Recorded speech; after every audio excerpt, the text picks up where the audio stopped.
আসসালামু আলাইকুম। আমরা আজকে এখানে আপনার তালতলি শাস্তাবাগ এখানে আছি। এখানে আমার পিছন সাইডে যেটা ধানি জমি আছে, এই দেখেন এই পাশে কিন্তু সুন্দর একটা ধানি জমি, এখানে একদম দেখার মতো কি সুন্দর একটা ভিউ। বিকাল দিকে দিকে আছে তো মানে দেখার মতো একটা ভিউটা। আসলে আমরা একটা জিনিস কি শহরে থাকতে থাকতে মনে কর যে আপনার গ্রামে থাকি না যেন, তার জন্য আমরা গ্রামের পরিবেশগুলা দেখতে পাই না। আর গ্রামের পরিবেশ কিন্তু একটা দেখার মতো একটা পরিবেশ। আপনি যেদিকে যাবেন দেখা যায় গ্রামের পরিবেশগুলো দেখার মতো একটা পরিবেশ।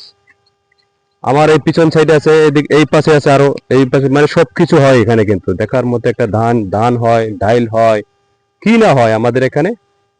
দেশ গ্রামে যেটা যেটা হয় সবকিছুই পাওয়া যায়।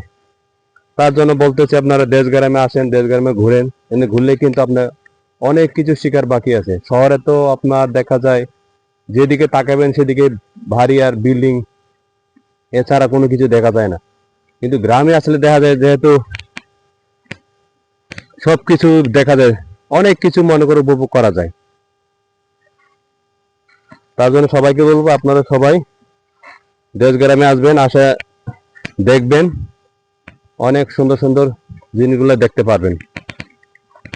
আসলে বেশি একটা ভিডিও লম্বা করতে চাই না, তবু ভিডিও করতে হবে। কারণ ইউটিউব বা ফেসবুক বলেন, দুটো প্ল্যাটফর্মে আপনার কাজ করতে হলে মানে প্রচুর পরিমাণে সময় দিতে হবে এবং কষ্ট করতে হবে। কষ্ট যদি না করলে কেষ্ট মেলবো না। বেশি একটা ভিডিও লম্বা করতে চাই না, আজকে এ পর্যন্ত থাকবো। আসসালামু আলাইকুম।